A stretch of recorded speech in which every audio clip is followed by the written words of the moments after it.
Hello दोस्तों, good morning, जोहार, नमस्कार, प्रणाम, सत श्री अकाल, अस्सलामो अलैकुम, आदाब। कैसे हैं आप सब? उम्मीद है आप लोग अच्छे होंगे। आज है 8 दिसंबर 2024, दिन रविवार, बांग्ला तिथि 22 आघन, और आज हम हर रोज की तरह फिर से हाजिर हैं झारखंड के तमाम छोटी बड़ी खबरों के साथ। इससे पहले अभी तक आपने B2B news Jharkhand news channel को सब्सक्राइब नहीं किया है तो सब्सक्राइब कर दीजिए, ताकि झारखंड में होने वाली तमाम छोटी बड़ी खबरों से खुद को अपडेट रहें और जानकारी से अवगत हो सकें। तो चलिए बात करते हैं आज के तमाम छोटी बड़ी खबरों पर नजर डालते हैं। खादी मेला रांची में 20 दिसंबर से सीएम हेमंत सोरेन करेंगे उद्घाटन। झारखंड की राजधानी रांची में प्रसिद्ध खादी, हस्तशिल्प एवं सरस मेला का आयोजन 20 दिसंबर से 6 जनवरी तक मोरहाबादी मैदान में किया जाएगा। राज्य के इस प्रमुख मेले का उद्घाटन मुख्यमंत्री हेमंत सोरेन 20 दिसंबर को करेंगे, जिनके साथ उद्योग मंत्री संजय प्रसाद यादव और अन्य अधिकारी भी मौजूद रहेंगे। खादी बोर्ड की सीईओ सुमन पाठक ने जानकारी दी कि मेले में देश भर से लगभग 400 से 500 स्टॉल लगाए जाएंगे, जिनमें विभिन्न राज्यों की हस्तकला और हस्तशिल्प की कारीगरी प्रदर्शित होगी। इसके अलावा मेले में फूड स्टॉल और बच्चों के मनोरंजन के लिए विशेष इंतजाम होंगे। हर दिन मेले में विभिन्न सांस्कृतिक कार्यक्रमों का आयोजन भी किया जाएगा। सुमन पाठक ने यह भी बताया कि अब तक करीब 300 स्टॉल के लिए बुकिंग आवेदन प्राप्त हो चुके हैं। मेले के लिए आवेदन प्रक्रिया 8 दिसंबर तक चल रही है। खास बात यह है कि इस मेले में झारखंड के खादी और हस्तशिल्प उत्पादों की प्रमुखता रहेगी, जो स्थानीय कारीगरों को अपनी कला दिखाने का एक बेहतरीन मौका प्रदान करेगा। मैया सम्मान योजना का उद्देश्य पूरा नहीं हो पा रहा, बाबूलाल मरांडी। बीजेपी प्रदेश अध्यक्ष बाबूलाल मरांडी ने झारखंड सरकार पर आरोप लगाते हुए कहा कि हजारीबाग जिले सहित पूरे राज्य में महिलाएं मैया सम्मान योजना के तहत मिलने वाली राशि के लिए अंचल कार्यालयों के चक्कर काटने को मजबूर हैं। उन्होंने कहा कि 18 से 50 वर्ष की उम्र की विधवा, आर्थिक रूप से कमजोर और असहाय महिलाएं जो इस योजना के अंतर्गत आती हैं, उन्हें अभी तक कोई लाभ नहीं मिल पा रहा है। मरांडी ने बताया कि कई महिलाओं ने 4 से 5 बार आवेदन किया, लेकिन फिर भी उनके खातों में सम्मान राशि जमा नहीं हुई।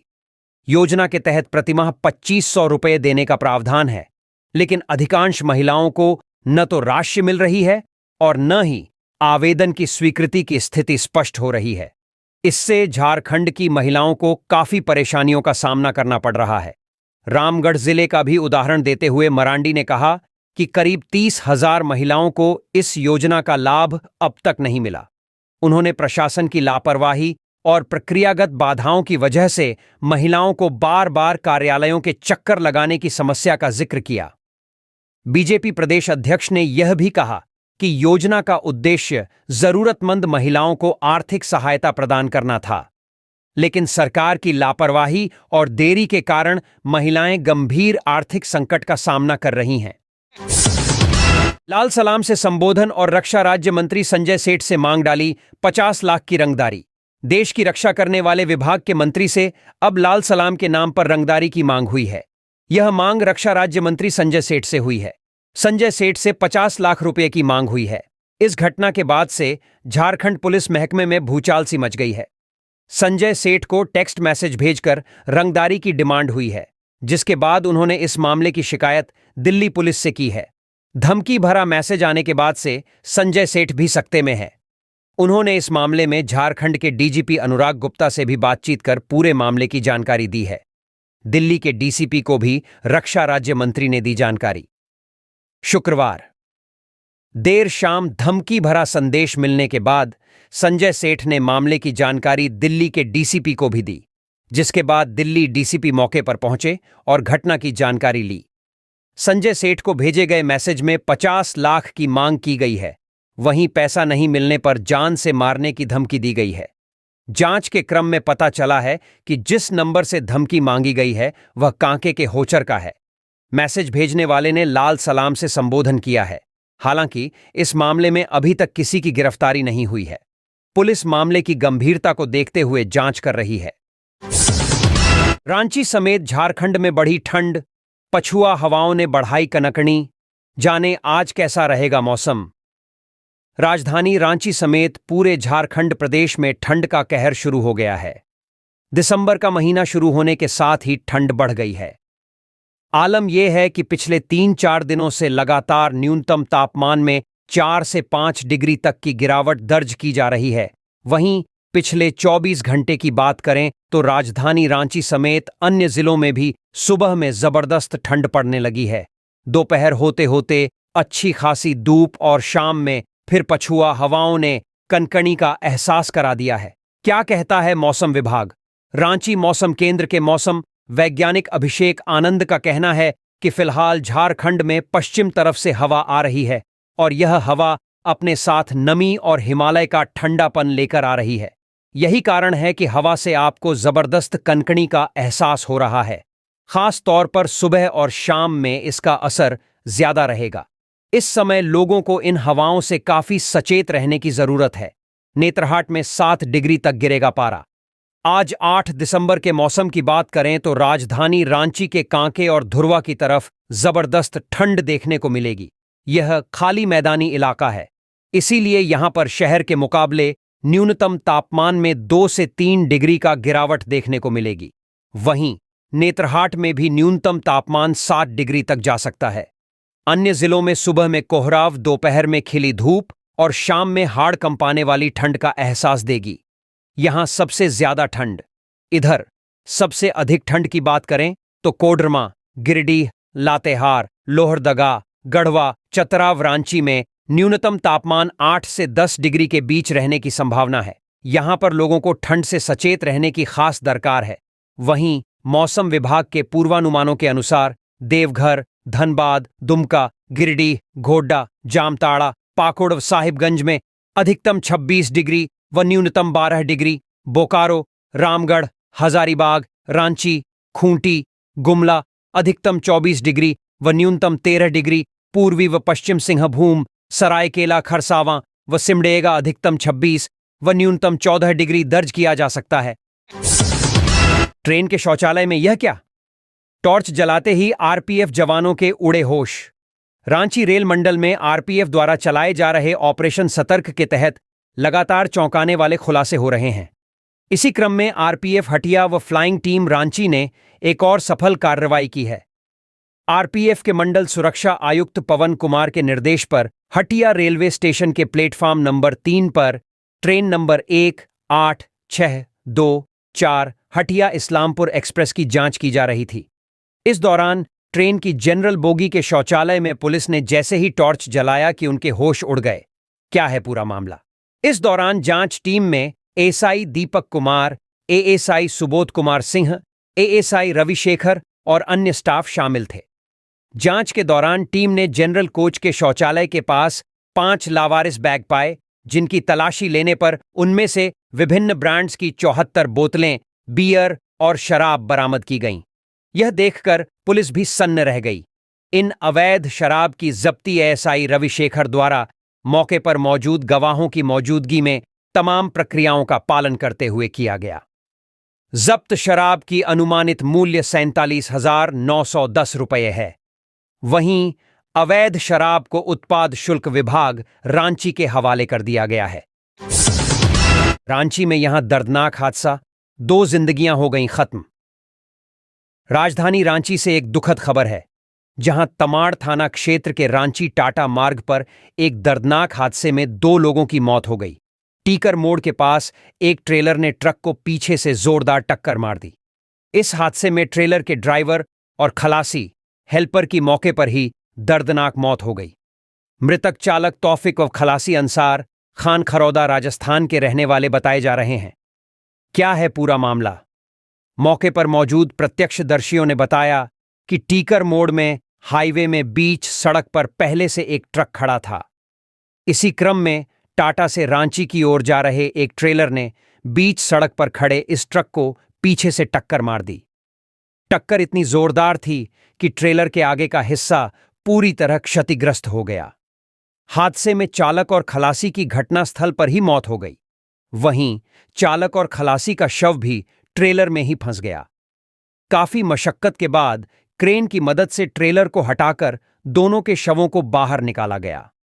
इसके बाद पोस्टमार्टम के लिए भेजा गया है। हाइवा की चपेट में आई बाइक सवार ने मौके पर ही तोड़ दिया दम।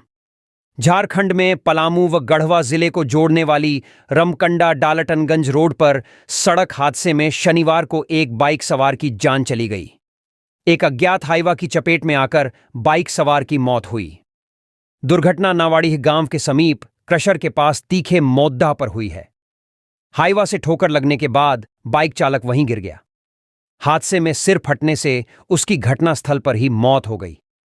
खबर लिखे जाने तक अज्ञात युवक की पहचान नहीं हो पाई है। क्या कहते हैं प्रत्यक्षदर्शी? घटना को लेकर प्रत्यक्षदर्शियों का कहना है कि युवक बाइक J03A531118 से डाल्टेनगंज पलामू की ओर जा रहा था। इसी दौरान नावाडीह क्रशर से आगे तीखे मोड़ पर अज्ञात हाइवा ने उसे अपनी चपेट में ले लिया। दुर्घटना के बाद घटनास्थल पर ही उसकी मौत हो गई। बताया गया कि शुक्रवार को भी तिनकोनिया के पास सड़क दुर्घटना में चेटे गांव निवासी माखन कोरवा का बेटा गंभीर रूप से घायल हो गया था। झारखंड के इस शहर में अब नहीं लगेगा ट्रैफिक जाम, पुलिस का फुल प्रूफ प्लान तैयार।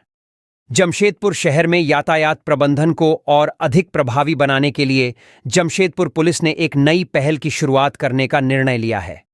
अब ड्रोन की मदद से शहर में ट्रैफिक जाम को नियंत्रित किया जाएगा। इसके लिए जिला पुलिस ने 4 ड्रोन की आवश्यकता का प्रस्ताव मुख्यालय को भेजने की तैयारी कर ली है। ड्रोन की सहायता से न केवल जाम के कारणों की पहचान होगी, बल्कि पुलिस त्वरित कार्रवाई करते हुए समस्या का समाधान भी निकाल सकेगी। जमशेदपुर के वरिष्ठ पुलिस अधीक्षक SASP किशोर कौशल ने कहा कि ड्रोन तकनीक यातायात नियंत्रण और नियमों का सख्ती से पालन करवाने में महत्वपूर्ण भूमिका निभाएगी। वाहन चालकों पर रहेगी कड़ी नजर। पुलिस ने पहली बार वाहन चालकों की गतिविधियों पर नजर रखने के लिए ड्रोन का इस्तेमाल करने की योजना बनाई है। इसका उद्देश्य मुख्य रूप से उन चालकों पर निगरानी रखना है जो लेन बदलकर दूसरे लेन में प्रवेश कर जाम की स्थिति उत्पन्न करते हैं। यातायात पुलिस के लिए इन चालकों की पहचान करना कठिन होता है, लेकिन अब ड्रोन की सहायता से यह संभव हो सकेगा। ड्रोन का उपयोग रॉन्ग साइड एंट्री करने वाले और यातायात नियमों की अवहेलना करने वालों पर भी नजर रखने के लिए किया जाएगा। SSP कौशल ने बताया कि यह तकनीक जाम के मुख्य कारणों को उजागर करने और उन पर तुरंत कार्रवाई करने में मददगार साबित होगी। संजय सेठ से 50 लाख रंगदारी मामले में जांच करने रांची पहुंची दिल्ली पुलिस की टीम। रक्षा राज्य मंत्री संजय सेठ से 50 लाख रंगदारी मांगने मामले की जांच करने दिल्ली पुलिस की टीम रांची पहुंची है। रांची के कांके थाना अंतर्गत होचर में उक्त नंबर की खोजबीन कर रही है। हालांकि अभी तक कोई खास जानकारी दिल्ली पुलिस को नहीं मिल सकी है। मालूम हो कि संजय सेठ को टेक्स्ट मैसेज भेजकर रंगदारी की डिमांड हुई है, जिसके बाद उन्होंने इस मामले की शिकायत दिल्ली पुलिस से की। धमकी भरा मैसेज आने के बाद से संजय सेठ भी सकते में है। उन्होंने इस मामले में झारखंड के DGP अनुराग गुप्ता से भी बातचीत कर पूरे मामले की जानकारी दी है। दिल्ली के DCP को भी रक्षा राज्य मंत्री ने दी जानकारी। शुक्रवार देर शाम धमकी भरा संदेश मिलने के बाद संजय सेठ ने मामले की जानकारी दिल्ली के DCP को भी दी, जिसके बाद दिल्ली DCP मौके पर पहुंचे और घटना की जानकारी ली। संजय सेठ को भेजे गए मैसेज में 50 लाख की मांग की गई है। वहीं पैसा नहीं मिलने पर जान से मारने की धमकी दी गई है।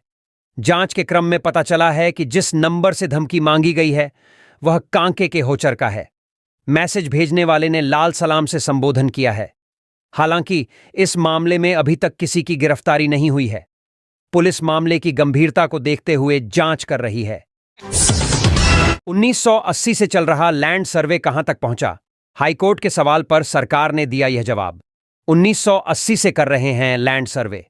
अब तक सर्वे कार्य कहां तक पहुंचा है, इसकी जानकारी झारखंड हाईकोर्ट ने राज्य सरकार से मांगी है। दरअसल chief justice MS Ramchandra Rao व जस्टिस दीपक रोशन की अदालत ने एक जनहित याचिका पर सुनवाई करते हुए प्रगति रिपोर्ट पेश करने के लिए फरवरी तक का समय दिया है। इस दौरान सरकार की ओर से बताया गया कि राज्य में सर्वे का काम शुरू कर दिया गया है। लातेहार व लोहरदगा में सर्वे कार्य पूरा हो गया है। सरकार ने कहा कि सभी जिलों का सर्वे पूरा करने में कम से कम 6 महीने लगेंगे। समय सीमा तय करने की मांग। वहीं सुनवाई के दौरान प्रार्थी गोकुलचंद की ओर से अदालत को बताया गया कि वर्ष 1980 से झारखंड में लैंड सर्वे का काम चल रहा है। 40 वर्ष से अधिक का समय बीत चुका है, लेकिन राज्य सरकार पूरा नहीं करा सकी है। सर्वे पूरा नहीं होने से जमीन माफिया सक्रिय है। वे जमीन के दस्तावेज में हेराफेरी कर जमीन की प्रकृति बदलकर इसकी खरीद बिक्री कर रहे हैं, जिससे सरकार को राजस्व का नुकसान हो रहा है। लैंड सर्वे के लिए समय सीमा तय की जानी चाहिए। झारखंड में 8 और 9 दिसंबर को बदलेगा मौसम। इन जिलों में होगी बारिश। झारखंड में पश्चिमी विक्षोभ का असर देखने को मिलेगा, जिससे 8 और 9 दिसंबर को राज्य के कई जिलों में हल्की बारिश हो सकती है।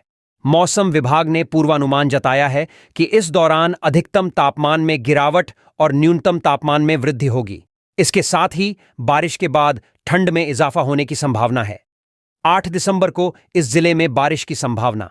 गढ़वा, पलामू, लातेहार, चतरा, हजारीबाग, लोहरदगा, रांची, गुमला, खूंटी और पूर्वी सिंहभूम जिलों में हल्की बारिश हो सकती है। 9 दिसंबर को इस जिले में बारिश की संभावना। गढ़वा, पलामू और लातेहार को छोड़कर राज्य के बाकी जिलों जैसे साहिबगंज, गोड्डा, पाकुड़, दुमका, देवघर, जामताड़ा, गिरिडीह, धनबाद, कोडरमा, बोकारो, रांची, खूंटी, सरायकेला खरसावां और सिमडेगा में बारिश होने की संभावना है। तापमान में बदलाव। 8 दिसंबर को रांची का न्यूनतम तापमान 16 डिग्री सेल्सियस और अधिकतम तापमान 25 डिग्री सेल्सियस के आसपास रहेगा। वहीं 10 दिसंबर से बारिश का असर खत्म होने के बाद न्यूनतम तापमान गिरकर 10 डिग्री सेल्सियस तक पहुंच सकता है। मौसम विज्ञान केंद्र के प्रभारी निदेशक अभिषेक आनंद ने बताया कि हल्की बारिश के साथ ठंड बढ़ेगी। दुकान की छत काटकर 3 लाख की शराब ले गए चोर। नहीं लगा था सीसीटीवी कैमरा।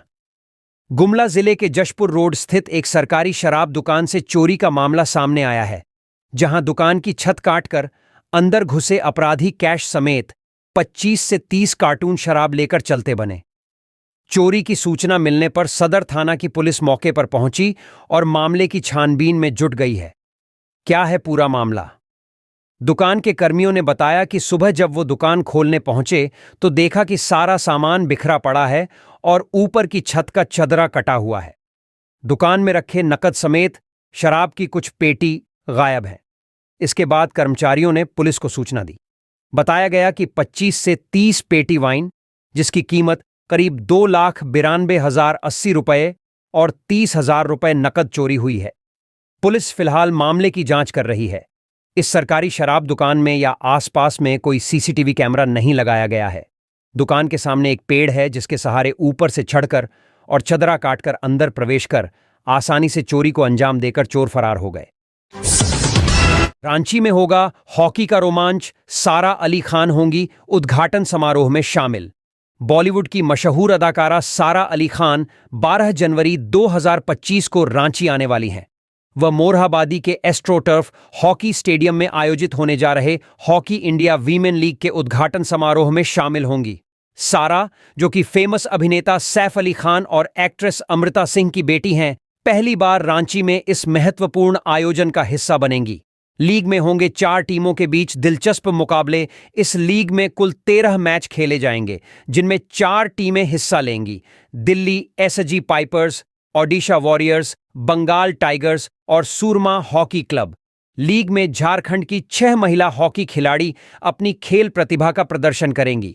इनमें सूरमा हॉकी क्लब की सलीमा टेटे और निक्की प्रधान, दिल्ली एसजी पाइपर्स की संगीता कुमारी और दीपिका सोरेंग तथा बंगाल टाइगर्स की ब्यूटी डुंगडुंग और बिनिमा धान शामिल हैं।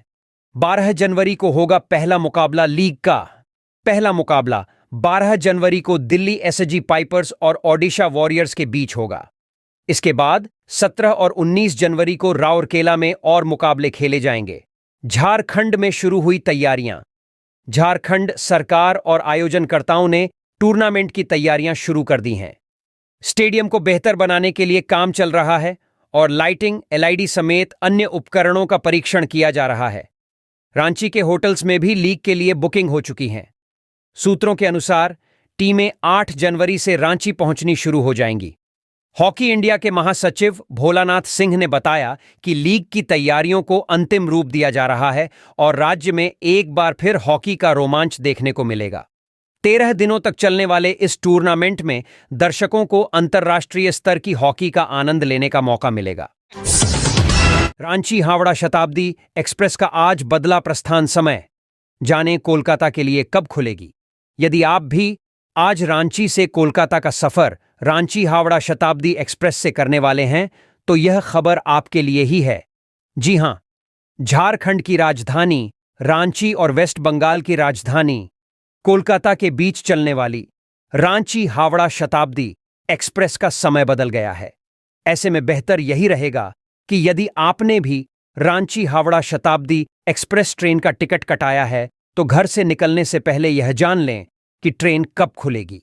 क्या कहा रेलवे सीपीआरओ ने। दक्षिण पूर्व रेलवे रांची मंडल के मुख्य जनसंपर्क पदाधिकारी ने बताया है कि झारखंड और पश्चिम बंगाल के बीच चलने वाली 1220 रांची हावड़ा शताब्दी एक्सप्रेस के प्रस्थान समय में बदलाव हुआ है। यह ट्रेन 7 दिसंबर को अपने निर्धारित समय 13:45 के बजाय 14:45 पर रांची से खुलेगी। क्यों बदला गया ट्रेन का समय? ट्रेन के प्रस्थान समय में बदलाव को लेकर रांची रेल मंडल के सीपीआरओ ने कहा है कि लिंक रेक देर से चल रही है, इसीलिए 1220 रांची हावड़ा शताब्दी एक्सप्रेस के प्रस्थान समय में बदलाव करना पड़ा है। बता दें कि शताब्दी एक्सप्रेस सुबह हावड़ा से रांची के लिए खुलती है। यही ट्रेन वापस रांची से हावड़ा के लिए रवाना होती है। निलंबित आईएएस पूजा सिंघल को कोर्ट से बड़ी राहत, मिली जमानत।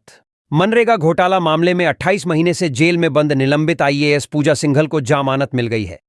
ईडी की विशेष अदालत ने उन्हें जमानत दी है। जमानत के लिए स्पेशल कोर्ट में दायर याचिका पर शुक्रवार को सुनवाई हुई थी। इस दौरान पूजा सिंघल की ओर से बहस पूरी कर ली गई। आज शनिवार को ईडी की ओर से कोर्ट में पक्ष रखा गया, जिसके बाद अदालत ने पहले फैसला सुरक्षित रखा, फिर अब बेल दे दिया है। नए कानून का मिला लाभ। जानकारी के मुताबिक पूजा सिंघल को नए कानून का लाभ मिला है।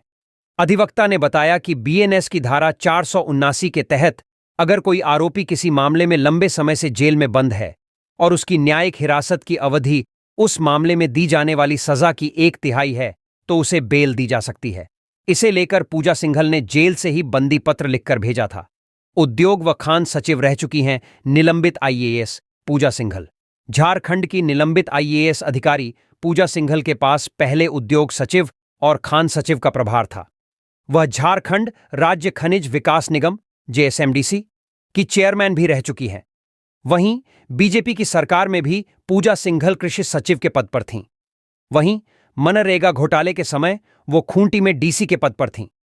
मनरेगा घोटाले में घर पर 2022 में हुई थी ईडी की रेड। 6 मई 2022 को पूजा सिंघल के ठिकानों पर ईडी ने छापामारी की थी। ईडी टीम मनरेगा घोटाले के साथ साथ कई और मामलों की जांच कर रही है। ईडी रेड में पूजा सिंघल के घर से कई दस्तावेज और अहम कागजात मिले थे। 11 मई 2022 को ईडी ने पूछताछ के बाद पूजा सिंघल को गिरफ्तार कर लिया और तब से वह जेल में ही हैं। दिल्ली हाईकोर्ट में जेएमएम लोकपाल मामले में सुनवाई। अगली तारीख 16 अप्रैल को दिल्ली उच्च न्यायालय में जेएमएम से जुड़े लोकपाल मामले में सुनवाई हुई, जिसमें कोर्ट ने अगली सुनवाई के लिए 16 अप्रैल 2025 की तारीख तय की है। इस मामले में लोकपाल ने सीबीआई को जांच करने का आदेश दिया था, जिस पर जेएमएम ने दिल्ली हाईकोर्ट में याचिका दाखिल की थी। पिछली सुनवाई में कोर्ट ने जांच एजेंसी को प्रार्थी के खिलाफ किसी प्रकार की पीड़क कार्रवाई न करने का निर्देश दिया था, जो अब भी बरकरार रखा गया है। कोर्ट की सुनवाई जस्टिस संजीव नरूला की पीठ ने की। इस मामले में बीजेपी नेता डॉक्टर निशिकांत दुबे ने 2020 में लोकपाल के समक्ष शिबू सोरेन और उनके परिवार के खिलाफ शिकायत दर्ज कराई थी, जिसमें आरोप लगाया गया था कि सोरेन और उनके परिजनों ने सरकारी धन का दुरुपयोग कर अवैध संपत्ति अर्जित की है। इससे पहले शिबू सोरेन ने लोकपाल द्वारा चल रही जांच को निरस्त करने के लिए दिल्ली हाईकोर्ट में याचिका दायर की थी। 2022 में हाईकोर्ट ने लोकपाल की कार्रवाई पर रोक भी लगा दी थी। हालांकि सोरेन का कहना था कि आरोप पूरी तरह से राजनीतिक और दुर्भावनापूर्ण है। अगली सुनवाई अब अप्रैल 2025 में होगी। मंत्री सुदिव्य कुमार सोनू का बगोदर में भव्य स्वागत, गृह जिले में पहला दौरा। गिरिडीह नगर विकास एवं आवास विभाग के मंत्री सुदिव्य कुमार सोनू का शनिवार को बगोदर में भव्य स्वागत किया गया। मंत्री बनने के बाद सुदिव्य कुमार सोनू पहली बार अपने गृह जिले गिरिडीह के बगोदर पहुंचे थे। रांची से गिरिडीह जाते समय झामुमो के वरिष्ठ नेता शत्रुघ्न प्रसाद मंडल के नेतृत्व में उनका गर्मजोशी से स्वागत किया गया। इस मौके पर इंडिया गठबंधन के नेताओं ने मंत्री सुदिव्य कुमार सोनू को फूल माला पहनाकर स्वागत किया। मंत्री के गृह जिले के दौरे के दौरान उन्होंने हरिहर धाम में रुककर स्थानीय लोगों से मुलाकात की और उनका हालचाल जाना। इंडिया गठबंधन के नेताओं ने मंत्री का स्वागत ढोल, माला और मिठाइयों से किया। हरिहर धाम के स्थानीय कार्यकर्ता 1 घंटे पहले ही वहां एकत्रित हो गए थे।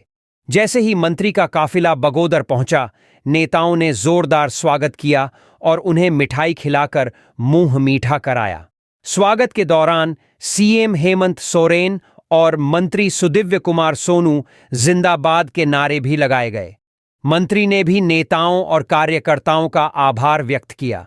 इस अवसर पर झारखंड मुक्ति मोर्चा के नेता बंधन महतो, कांग्रेस नेता सरवर खान सहित कई प्रमुख नेता और कार्यकर्ता मौजूद थे।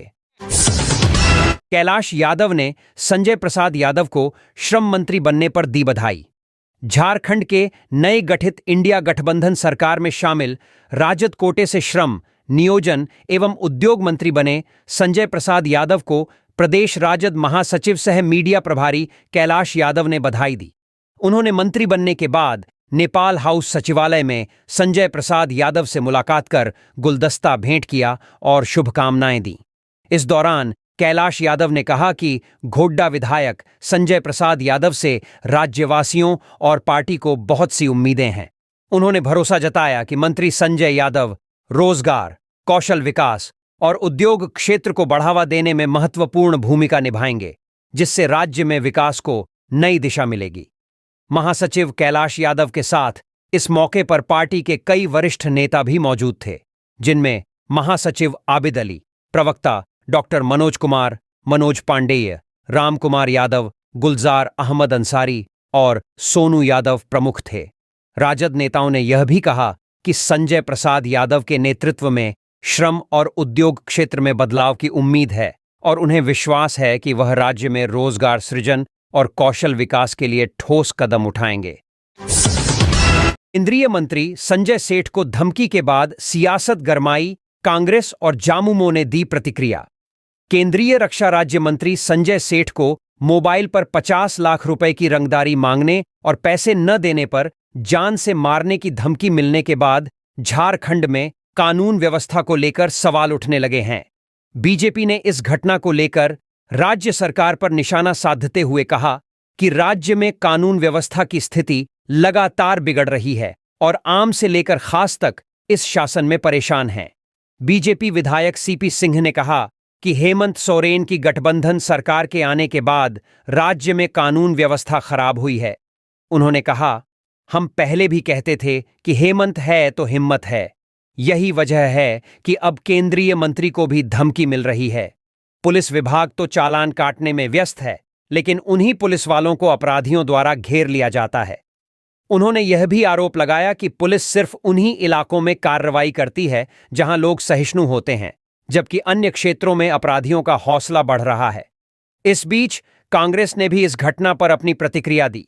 राज्य के वित्त मंत्री राधाकृष्ण किशोर ने कहा कि धमकी किसी को भी मिल सकती है और उन्होंने बताया कि केंद्रीय मंत्री ने मामले की रिपोर्ट दर्ज कराई होगी, जिसके बाद पुलिस कार्रवाई करेगी।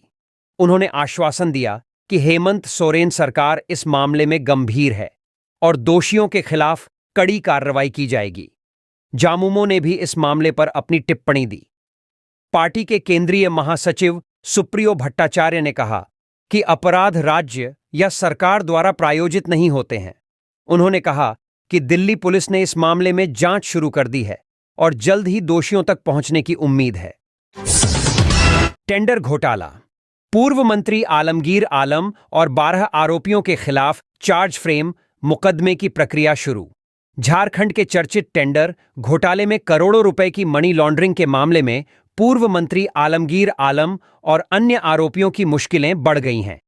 शनिवार को रांची में PMLA prevention of money laundering act की विशेष अदालत ने इस मामले में 12 आरोपियों के खिलाफ चार्ज फ्रेम कर दिया है। अब सभी आरोपियों के खिलाफ मुकदमे की प्रक्रिया शुरू हो जाएगी। इससे पहले विशेष अदालत ने पूर्व मंत्री आलमगीर आलम, निलंबित चीफ इंजीनियर वीरेंद्र राम, संजीव लाल और जहांगीर आलम की डिस्चार्ज याचिकाएं खारिज कर दी थीं, जिसके बाद इन आरोपियों के खिलाफ कानूनी कार्रवाई और तेज हो गई है। मामले की बहस ईडी की ओर से विशेष लोक अभियोजक शिव कुमार उर्फ काका जी कर रहे हैं। ईडी की चार्जशीट में आरोपियों पर मनी लॉन्ड्रिंग और सरकारी टेंडरों में गड़बड़ी करने का आरोप है। इस फैसले के बाद अब मामले में आगे की कानूनी कार्रवाई शुरू हो गई है। संजय सेठ से 50 लाख रंगदारी मामले में 2 हिरासत में, मास्टरमाइंड अब भी फरार। रक्षा राज्य मंत्री संजय सेठ से 50 लाख रंगदारी मामले में पुलिसिया कार्रवाई जारी है। इस मामले में अभी तक 2 लोगों को हिरासत में लेकर पूछताछ की जा रही है। इस पूरे कार्रवाई में दिल्ली पुलिस के अलावा रांची पुलिस और एटीएस की टीम जुटी है। हालांकि इस मामले में अभी तक मास्टरमाइंड पुलिस की गिरफ्त से बाहर है। उसकी गिरफ्तारी के लिए संभावित ठिकानों पर छापेमारी जारी है। इससे पूर्व पूरे मामले की जांच करने शनिवार की सुबह दिल्ली पुलिस की टीम रांची पहुंची थी। रांची के कांके थाना अंतर्गत होचर में उक्त नंबर की खोजबीन कर रही थी, जहां से 2 लोगों को हिरासत में लिया था। क्या लिखा है धमकी भरा मैसेज में? संजय सेठ, नमस्कार। आप हमारे बताए जगह पर 50 लाख भेज देना। जगह आईटीबीपी रिंग रोड टंकी के पास, लाल बैग में फेंक देना शाम 6 बजे। अगर पुलिस में खबर किया तो जान से जाओगे। आज से टाइम 3 दिन में। लाल सलाम। डीएवी के लाल ने दिल्ली में लहराया परचम, पाकुड़ में जोरदार स्वागत।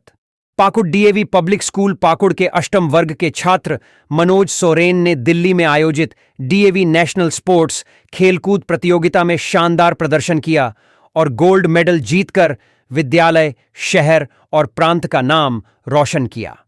यह प्रतियोगिता भारत सरकार के school games federation of India द्वारा मान्यता प्राप्त थी, जिसमें देश भर के लगभग 500 विद्यालयों के प्रतिभागियों ने भाग लिया।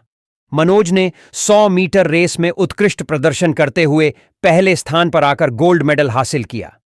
1 से 5 दिसंबर तक दिल्ली के खेलगांव में आयोजित इस प्रतियोगिता में जम्मू कश्मीर, हिमाचल प्रदेश, पंजाब, हरियाणा, उत्तर प्रदेश, आंध्र प्रदेश, पश्चिम बंगाल, गुजरात, बिहार, महाराष्ट्र, छत्तीसगढ़ जैसे विभिन्न राज्यों के प्रतिभागी शामिल थे। शनिवार को जब मनोज पाकुड़ लौटे तो उनका जोरदार स्वागत किया गया। इस अवसर पर विद्यालय के प्राचार्य डॉक्टर विश्वदीप चक्रवर्ती ने कहा, मनोज ने न केवल विद्यालय बल्कि पूरे राज्य का नाम रोशन किया है। उनकी कड़ी मेहनत और समर्पण ने यह सफलता दिलाई। उन्होंने विद्यालय के सभी खेल शिक्षकों को भी धन्यवाद दिया और उनके अथक प्रयासों की सराहना की। डीएवी झारखंड जोन एच के सहायक निदेशक डॉक्टर प्रवीर हाजरा ने भी मनोज को बधाई दी और इसे जोन के लिए गौरवपूर्ण उपलब्धि बताया। सभी शिक्षकों और विद्यार्थियों ने मनोज की सफलता को लेकर खुशी व्यक्त की और उनके उज्जवल भविष्य की कामना की। मनरेगा योजनाओं की समीक्षा बैठक में उप विकास आयुक्त ने दिए सख्त निर्देश। पाकुड़ जिले के उप विकास आयुक्त महेश कुमार संथालिया की अध्यक्षता में मनरेगा योजना के अंतर्गत संचालित विभिन्न विकास योजनाओं की समीक्षात्मक बैठक सभा कक्ष में आयोजित की गई। इस बैठक में उप विकास आयुक्त ने अधिकारियों को निर्देश दिया कि योजनाओं को समय पर और ईमानदारी से पूरा किया जाए और अगर निरीक्षण के दौरान कोई गड़बड़ी पाई गई तो जिम्मेदारों के खिलाफ सख्त कार्रवाई की जाएगी। बैठक में पाकुड़ प्रखंड सहित सभी 6 प्रखंडों हिरणपुर, लिट्टीपाड़ा, आमडापड़ा, महेशपुर, पाकुड़िया और प्रखंड के बीपीओ, एईजेई को बेहतर कार्य योजना तैयार करने और योजनाओं को लक्ष्य के अनुसार पूरा करने का निर्देश दिया गया। उन्होंने कहा कि मनरेगा के तहत अधिक से अधिक मानव दिवस सृजित कर ग्रामीणों को रोजगार उपलब्ध कराना प्राथमिकता होनी चाहिए। इसके साथ ही उप विकास आयुक्त ने 18 से 45 वर्ष आयु के मजदूरों को स्किल ट्रेनिंग देने का निर्णय लिया, जिसमें मोबाइल रिपेयरिंग, साबुन सर्फ निर्माण और कृषि एवं पशुपालन से संबंधित आवासीय प्रशिक्षण शामिल हैं। इसके लिए आरएसएटी प्रशिक्षण केंद्र, सोना जोड़ी भेजने का निर्देश भी दिया गया। बैठक में अन्य महत्वपूर्ण बिंदुओं पर भी चर्चा की गई, जैसे रिजेक्टेड ट्रांजैक्शन, सिंचाई कूप निर्माण में प्रगति, बिरसा हरित ग्राम योजना का स्थलीय जांच प्रतिवेदन और जाइनब कार्ड वेरिफिकेशन कार्य की गति को बढ़ाने के निर्देश दिए गए। उप विकास आयुक्त ने बैठक में कहा कि योजनाओं का क्रियान्वयन पारदर्शिता और सुनियोजित तरीके से किया जाए ताकि सभी योग्य व्यक्तियों को इसका लाभ मिल सके। उन्होंने अधिकारियों से कहा कि संवेदनशीलता के साथ जन कल्याणकारी योजनाओं को लागू किया जाए और क्षेत्र का निरंतर भ्रमण कर एरिया ऑफिसर ऐप के माध्यम से हेमंत सोरेन सरकार की योजनाओं को ग्रामीणों तक पहुंचाया जाए। डीसी मंजूनाथ भजंत्री ने सीनियर अफसरों के साथ बैठक की, दिए सख्त दिशा निर्देश। शनिवार को रांची के उपायुक्त मंजूनाथ भजंत्री ने समाहरणालय में सभी वरीय पदाधिकारियों के साथ एक महत्वपूर्ण समीक्षा बैठक की। इस बैठक में उपायुक्त के साथ जिला के सभी वरीय पदाधिकारी उपस्थित थे। बैठक के दौरान उपायुक्त ने फायर सेफ्टी, साफ सफाई, पार्किंग, शौचालय की स्वच्छता, लिफ्ट और अन्य महत्वपूर्ण मामलों की जानकारी ली और संबंधित अधिकारियों को आवश्यक दिशा निर्देश दिए। इसके अतिरिक्त उपायुक्त ने सभी वरीय पदाधिकारियों को अपने हाथों से आई कार्ड वितरित किए और उन्हें जन शिकायतों को प्राथमिकता देने का निर्देश दिया। उन्होंने कहा कि सभी अधिकारी और कर्मचारी समाहरणालय में आई कार्ड पहनकर समय पर कार्यालय पहुंचे और समय का पालन करें। उपायुक्त ने समय की अहमियत को रेखांकित करते हुए इसे कार्यों के सफल निष्पादन के लिए जरूरी बताया। बैठक में उपायुक्त ने जोर देते हुए कहा कि जिला प्रशासन की सर्वोच्च प्राथमिकता लोगों की समस्याओं का निदान करना है और इस दिशा में किसी प्रकार की कोताही नहीं बरती जानी चाहिए। उन्होंने पदाधिकारियों से यह सुनिश्चित करने को कहा कि हर कार्य समय पर और जिम्मेदारी से पूरा किया जाए। उपायुक्त ने आगे कहा कि लोगों की जिला प्रशासन से बहुत सारी अपेक्षाएं हैं और उन उम्मीदों पर खरा उतरना हमारी जिम्मेदारी है। साथ ही जन कल्याणकारी योजनाओं का लाभ योग्य लाभुकों तक पहुंचाना भी एक महत्वपूर्ण कार्य है, जिसे प्राथमिकता के साथ पूरा किया जाना चाहिए। कोठियां उच्च विद्यालय के शिक्षक ने छात्र को जड़ा थप्पड़, बिगड़ी हालत। देवघर कोठिया उच्च विद्यालय के छात्र को स्कूल के एक शिक्षक ने मामूली बात पर थप्पड़ मार दिया। इससे छात्र की हालत बिगड़ गई और उसे इलाज के लिए देवघर सदर अस्पताल में भर्ती कराया गया है। छात्र को लगातार उल्टी हो रही है और वह रह रहकर बेहोश हो रहा है। बोलने में भी उसे परेशानी हो रही है। डॉक्टर ने उसे सीटी स्कैन कराने की सलाह दी है। डॉक्टर के मुताबिक कनपटी में थप्पड़ लगने से अंदरूनी चोट की आशंका है। वैसे सीटी स्कैन में सब कुछ स्पष्ट हो जाएगा। जख्मी छात्र राकेश कुमार 8वीं कक्षा में पढ़ता है। उसने बताया कि स्कूल के शिवम सर की पीरियड था और वे सभी छात्रों से उसका रोल नंबर पूछ रहे थे। चूंकि मैं पीछे के बेंच पर बैठा था, इस कारण सर का आदेश सुन नहीं पाया। मेरी बारी आने पर उन्होंने मेरा रोल नंबर पूछा और अचानक एक थप्पड़ जड़ दिया। इससे राकेश स्कूल में ही अचेत हो लगा। दर्द के कारण वह स्कूल भी पूरा नहीं कर पाया और घर आ गया, जहां उसे कई बार उल्टी हुई। मां सुधा देवी ने कारण पूछा तो राकेश ने पूरी घटना की जानकारी दी। घर में राकेश एक बार बेहोश भी हो गया। आनन फानन में परिजन उसे इलाज के लिए निजी अस्पताल ले गए, जहां हालत नाजुक देख उसे देवघर सदर अस्पताल रेफर कर दिया गया, जहां भर्ती होकर उसका इलाज चल रहा है। सोमवार को राकेश का सीटी स्कैन होगा। केवाईसी अपडेट कराने का झांसा देकर करते थे साइबर ठगी, 4 गिरफ्तार। जामताड़ा साइबर अपराध के गढ़ माने जाने वाले जामताड़ा में पुलिस ने एक बार फिर बड़ी कार्रवाई करते हुए 4 साइबर अपराधियों को गिरफ्तार किया है। यह गिरफ्तारी जामताड़ा साइबर थाना की टीम ने पुलिस अधीक्षक को मिली गुप्त सूचना के आधार पर की। गिरफ्तार किए गए अपराधियों में बाबूचांद दास और निताई दास, ग्राम पांडेडीह, थाना जामताड़ा, तथा बिक्रम रक्षित और सपन रक्षित, ग्राम मदनाडीह, थाना नारायणपुर शामिल हैं। इनमें सपन रक्षित के खिलाफ पहले से ही नारायणपुर थाना में एक मामला दर्ज है। गिरफ्तार अपराधियों के पास से पुलिस ने 16 मोबाइल फोन, 18 फर्जी SIM card, 1 ATM card, 5 Aadhaar card, 3 PAN card, 3 voter card और 2 पासबुक बरामद की है। पुलिस के अनुसार ये अपराधी खुद को फर्जी बैंक अधिकारी बताकर लोगों को फोन करते थे और केवाईसी अपडेट कराने के नाम पर उनसे एटीएम नंबर, सीवीवी और ओटीपी जैसी गोपनीय जानकारी हासिल करते थे। इसके बाद वे विभिन्न ई-वॉलेट और फर्जी बैंक खातों के जरिए ठगी की रकम को अपने खातों में ट्रांसफर करते थे। पुलिस ने इन अपराधियों के खिलाफ जामताड़ा साइबर थाना में मामला दर्ज कर उन्हें न्यायिक हिरासत में भेज दिया है। 22 दिसंबर को धूमधाम से मनाया जाएगा संथाल परगना स्थापना दिवस। व्यापक तैयारियों में जुटे पार्टी कार्यकर्ता। जामताड़ा भाजपा अनुसूचित जाति एवं जनजाति मोर्चा के जिला अध्यक्ष मंगल सोरेन ने कहा कि आगामी 22 दिसंबर को संथाल परगना स्थापना दिवस पार्टी के बैनर तले मनाया जाएगा। कार्यकर्ताओं के साथ एक प्रेस वार्ता का आयोजन कर मंगल ने कहा कि 22 दिसंबर 1857 को संथाल परगना की स्थापना हुई थी और इस अवसर पर जामताड़ा जिला में बहुत ही धूमधाम से स्थापना दिवस समारोह का आयोजन किया जाएगा। मंगल ने कहा कि विधानसभा चुनाव में 2019 के अपेक्षा इस बार हमें ज्यादा मत मिला है। हम हताश और निराश नहीं हैं, हम आगे की तैयारी में जुट गए हैं। संथाल परगना की बदल रही डेमोग्राफी, आदिवासियों के अस्मिता की रक्षा, उनके जमीन की रक्षा के लिए हमारा आंदोलन जारी रहेगा। कहा कि हम मिशन 2029 की तैयारी में जुट गए हैं। बताया कि इस कार्यक्रम में 600 गांव से ग्राम प्रधान, मांझी हड्डाम, गोनेत, नायकी, परनेत सहित तमाम समाज के वरिष्ठ लोग सम्मिलित होंगे। इस कार्यक्रम में मुख्य अतिथि के रूप में आदिवासियों के चहेते नेता पूर्व मुख्यमंत्री चंपाई सोरेन उपस्थित रहेंगे। कार्यक्रम की तैयारी व्यापक स्तर पर चल रही है। मोर्चा के सदस्य गांव-गांव में जाकर लोगों को कार्यक्रम में शामिल होने के लिए निमंत्रण दे रहे हैं। प्रेस वार्ता के दौरान निर्मल सोरेन, शैलेश हेम्ब्रम, अविता हांसदा, रामलाल मरांडी, लालदेव मुर्मू, श्याम सोरेन आदि उपस्थित रहे।